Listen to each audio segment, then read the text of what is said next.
Welcome back to Becoming You Again. I'm your host, Karen Nelson. I'm a certified divorce confidence coach, and this is the podcast where I teach you how to reconnect with yourself, create emotional resiliency, and live a truly independent life so you can have an even better life than when you were married. Hi, welcome back to the podcast. I hope you are all doing pretty good, and I hope you had a nice weekend. I've been having some fun on Instagram lately, creating some very fun reels. I previously had been very resistant to making reels because I don't know if you guys have ever watched a reel before or a TikTok, but I always thought that you had to know how to dance to make any good reels or TikToks.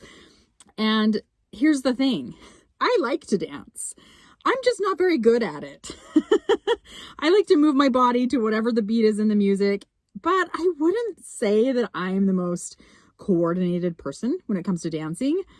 But then I realized that you can actually make reels and have them be entertaining and have them be fun and have them be informative, and you don't even have to dance. And so I've been making reels and it has been super fun.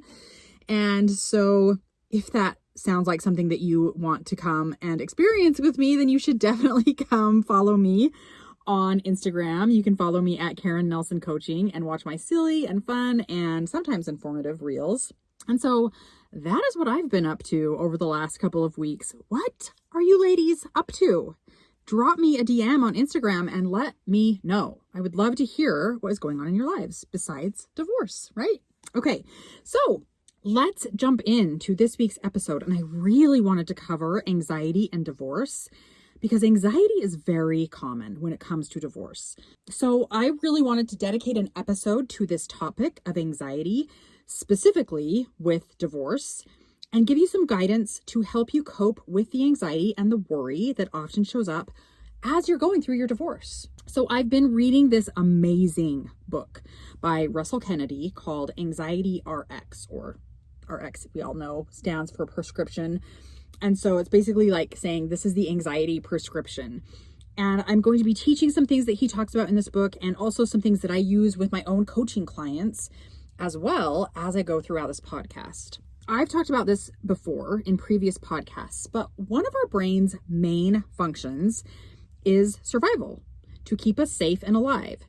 And long ago, during our ancestors' days, survival meant being on high alert for anything that might harm you.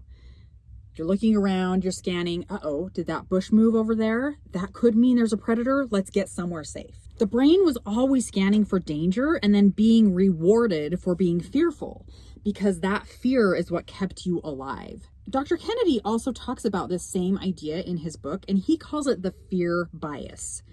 He talks about how in modern times, like today, we still have this function of our brain and its job is to keep us alive. But because we don't have the same types of danger and threats, for the most part anyway, our fear bias has gone from protecting us from a real threat and has morphed into a worry bias that is designed to protect us from imagined threats. And that's the difference here, right? Now, of course, fear is still something that is helpful to us in the modern day, of course. Like if we're hiking in Alaska and there's a bear chasing us, that fear is going to kick in and keep us as safe as possible, right? Or if we're walking down an alley by ourselves at night, or not even an alley, just a dark street, and we hear someone come up behind us walking and we're alone, our fear bias is definitely going to kick in to try and keep us safe. So I'm not saying that this fear thing is bad and terrible and it just shouldn't be a part of our lives. Of course, it still is there to protect us, but we just don't have as much worry when it comes to our own survival in today's day and age that our ancestors did years and years and years ago, thousands of years ago. And as Dr. Kennedy is talking about this in his book, he is mentioning that it has now morphed into this worry bias that is now trying to protect us, but is protecting us from things that are imagined. They're not real threats, but our brain thinks that it's real.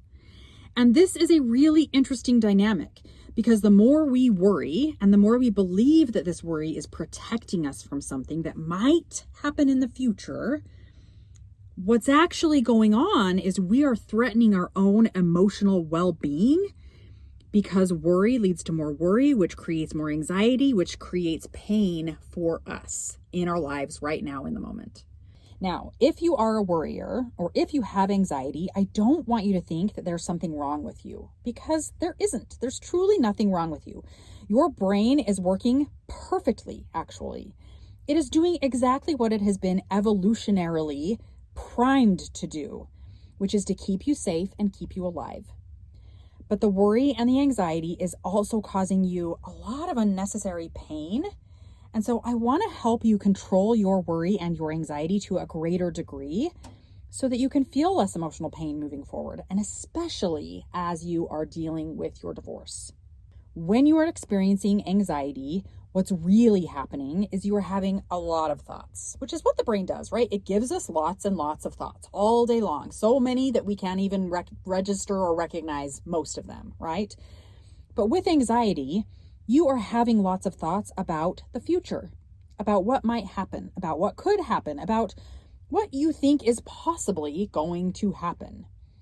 And then what naturally occurs is you give meaning to this story that you made up in your head of what might happen by looking at the past and what has occurred previously in your past.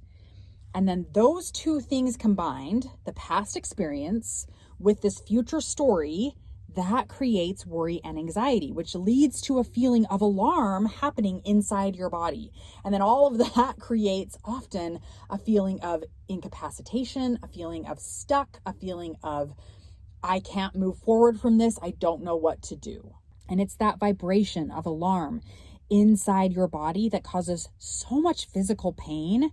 And that is mixed with the thoughts of worry and the anxious thoughts about the future. And you feel trapped and unable to move past that worry and past that anxiety. So let me give you an example of what this might look like. Let's say you're in the middle of your divorce. Your ex wants to sell the house and split the money, but you are living in the house and you're feeling anxious about what might happen if you have to leave. So as you're thinking about selling the house, your brain offers you all kinds of thoughts like, it's going to be really hard to find a place to live, especially one that's going to be big enough for me and the kids to be comfortable. And rent is really high right now, so it's going to be difficult to pay for rent. And I'm going to have to find a second job to help cover the rent costs. And then I'm not going to be able to see my kids as much. And my ex is going to be living this great, fun, amazing life because he makes way more money than I do. And I'm just going to be stuck working constantly. I'm never going to see my kids. I'm going to be living in this apartment that I hate. And my life is going to be the worst.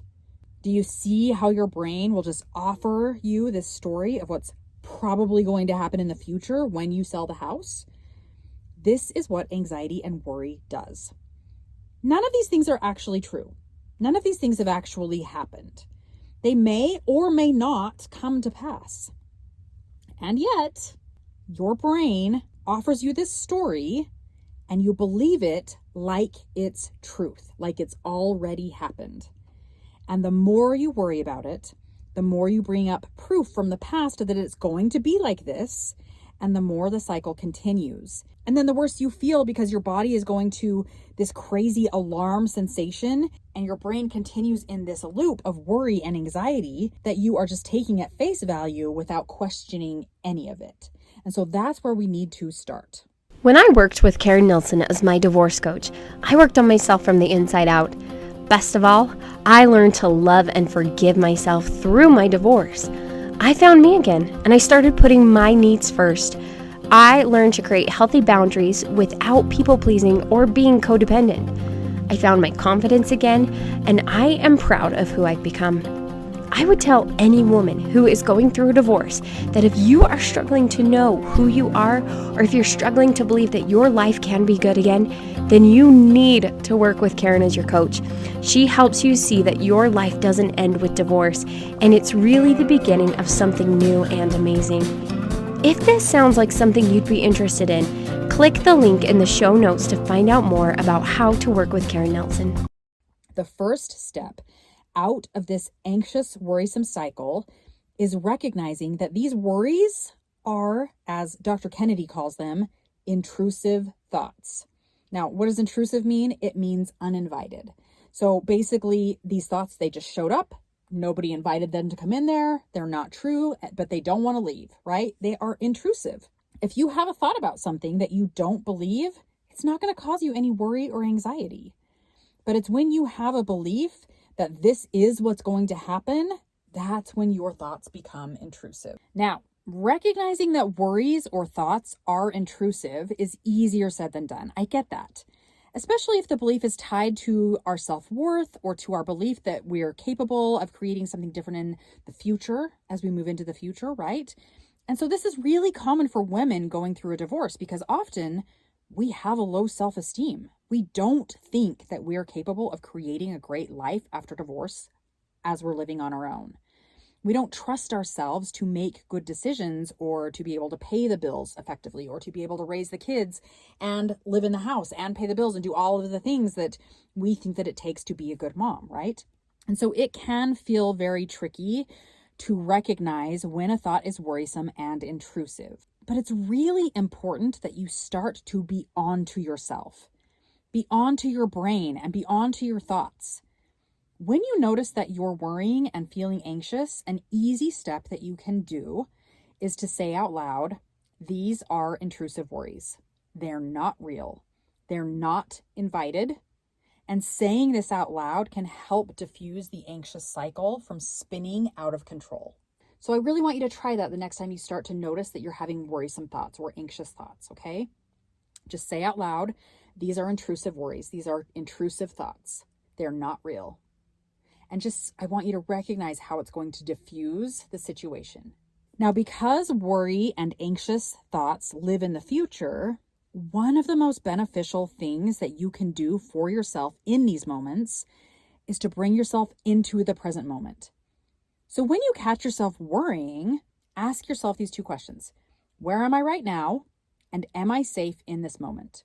These two questions are very powerful because they will bring you into the present, which is going to neutralize your worry, and it's going to help you realize that you are safe in your body right now in this moment.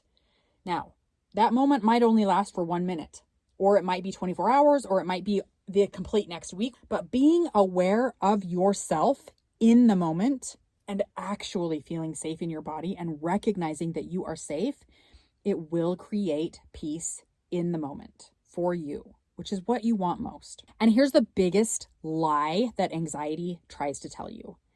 Anxiety wants you to think that if all of these worries did come true, then it truly will be the worst because you won't be able to handle any of it. And that right there is the lie. If all of these things that I talked about in the example came true, and you moved into an apartment that was small and you had to get a second job and all of the other things, you would figure it out.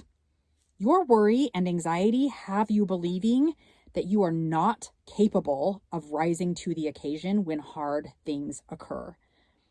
But I want you to know something and hear me when I tell you this. You are way stronger than you believe yourself to be. This is something that I reiterate to my clients over and over again, is their strength and their ability to problem solve and handle challenges is incredible. They've just forgotten, or maybe they never realized how capable they truly are at handling challenges that they are faced with. And you are too. I promise you that. You're so much more capable than you give yourself credit for. And it's time to start to recognize that. Don't let anxiety and worry lie to you about this anymore. And I really want to add, for anyone listening who has struggled with anxiety and worry their entire life, or if you're clinically diagnosed with anxiety, you are especially infinitely stronger than you give yourself credit for. Because you are someone who often has these anxious, intrusive thoughts and still shows up in your life. It's like you're carrying around a 50-pound backpack full of worry and anxiety while you're doing the scary, hard thing that you're afraid of, that you're worried about, that you are having anxiety about, and you're still doing it. So if this is you, I want you to see how strong you truly are and how capable you truly are, and how in this moment, right now, everything is okay and you are safe. As you go through your divorce and you start to notice the worrisome, anxious thoughts showing up, because they will, right? We know they're going to show up. I want you to do these two things. Remember, Number one is to label the thoughts as intrusive worries and remind yourself that they are not invited to the party in your head. That's going to diffuse the situation, okay? And then the second step is you're going to step into the present moment. Ask yourself, where am I right now? And am I safe in this moment? These techniques are going to help you create some much needed peace in moments during your divorce. There are definitely other things that can be helpful if you struggle with the emotional and physical pain that anxiety and worry bring as you go through your divorce. And this is something that I go deep with when I'm working with my clients, and I can help you too. So if this sounds like something that you want to know more about, then I want you to click the link in the show notes and schedule your free 30-minute consult with me, and we'll talk more about it. That is it for today. Have a great rest of your week. I love you all so much. I will talk to you soon. If you like what you heard on today's podcast and you want to know more about working one-on-one with me, you can go to www.karennelsoncoaching.com and schedule your free consult to find out more. That's www.karennelsoncoaching.com. Thanks for listening. If this podcast episode agreed with you in any way, please take a minute to follow, rate, and leave a comment. And for more details, make sure to check out the show notes by clicking the link in the description.